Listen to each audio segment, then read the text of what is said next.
ഇതിനകത്ത് political connection എന്ന് പറയുന്നത് ഞങ്ങൾക്ക് അറിയില്ല. ഞങ്ങൾക്ക് പൊളിറ്റിക്കലായിട്ടുള്ള ആരെയും അറിയില്ല. അറസ്റ്റ് ചെയ്തതിന് ശേഷം നിശാന്തിന്റെ IPSന്റെ നേതൃത്വത്തിൽ ഈ NC സന്തോഷ് ഉൾപ്പെടെയുള്ളവർ ഞങ്ങളെ തല്ലി പരിക്കേൽപ്പിച്ച് ഒത്തിരി രാഷ്ട്രീയ നേതാക്കന്മാരുടെ ചിത്രങ്ങൾ ലാപ്ടോപ്പിൽ കാണിച്ചു തന്നതിന് ശേഷം ഇവരുമായിട്ട് ബന്ധമുണ്ട്, എനിക്കും റുക്സാനയ്ക്കും ബന്ധമുണ്ടെന്ന് കൺഫെഷൻ സ്റ്റേറ്റ്മെന്റ് എഴുതി ഒപ്പിടെന്ന് പറഞ്ഞിട്ട് ഞങ്ങളെ ഉപദ്രവിച്ചു ഒത്തിരി രാഷ്ട്രീയ നേതാക്കന്മാരുമായിട്ട്. സിനിമാ നടൻ കേന്ദ്രമന്ത്രിമാരുമായിട്ട് ബന്ധമുള്ള ആരൊക്കെയാ, സിനിമാ നടന്മാരുമായിട്ട് ബന്ധമുള്ള ആരൊക്കെയാന്ന് ചോദിച്ചു ഞങ്ങളെ നിരവധി തവണ ഞങ്ങളെ ഉപദ്രവിച്ചു.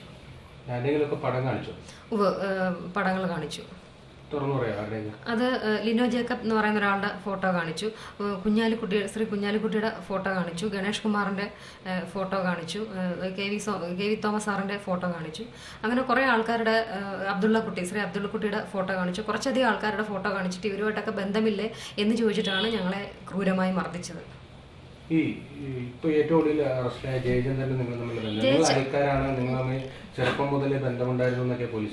അതെ, എന്റെ വീടിനടുത്ത് ആണ് ജയചന്ദ്രന്റെ വീട്.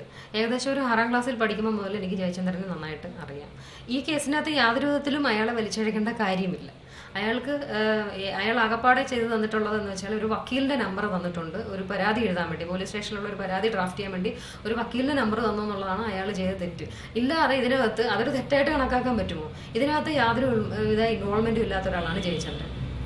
പോലീസിന്റെ സ്റ്റോറിയിൽ പറയുന്നത് നിങ്ങൾ പല പ്രമുഖരെയും കണ്ടെത്തി വെക്കുകയും അവരെ കൊടുക്കുകയും അവരുടെ കിടപ്പറ രംഗങ്ങൾ ചിത്രീകരിക്കുകയൊക്കെ ചെയ്തു. ഈ കിടപ്പറ രംഗങ്ങൾ ചിത്രീകരിച്ചെങ്കിൽ ആ ചിത്രീകരിച്ച രംഗങ്ങൾ ചാനലിൽ കൂടെ ജനങ്ങളെ കാണിച്ചു കൊടുക്കട്ടെ.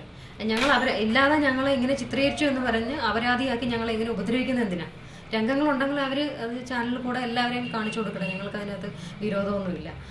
പിന്നെ ജയചന്ദ്രൻ എന്ന് പറയുന്ന ആള് ഇപ്പോൾ ഭരണത്തിലിരിക്കുന്നവരുമായിട്ടും പ്രതിപക്ഷത്തിലിരിക്കുന്നവരുമായിട്ടും നല്ല രീതിയിൽ റിലേഷൻഷിപ്പ് ഉള്ള ഒരാളാണ്.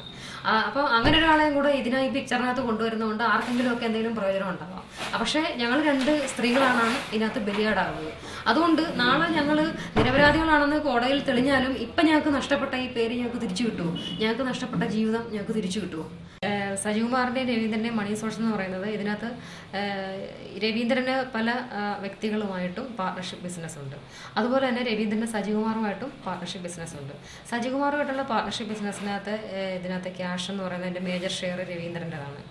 അപ്പോൾ ഇവരുടെ ക്യാഷിന്റെ സോഴ്സ് എന്നാണ് ഇവരെന്നോട് പറഞ്ഞിരിക്കുന്നത്.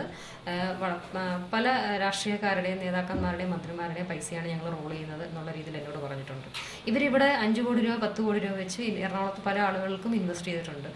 ഒലിവ് ബിൽഡർക്ക് കൊടുത്തിട്ടുണ്ട്, ABC ഗ്രൂപ്പ് ഓഫ് കമ്പനീസിന് കൊടുത്തിട്ടുണ്ട്. അത് ഞങ്ങൾ മുഖാന്തരം കുറച്ച് പേർക്ക് അവർ വേറെ കൊടുത്തിട്ടുണ്ട്.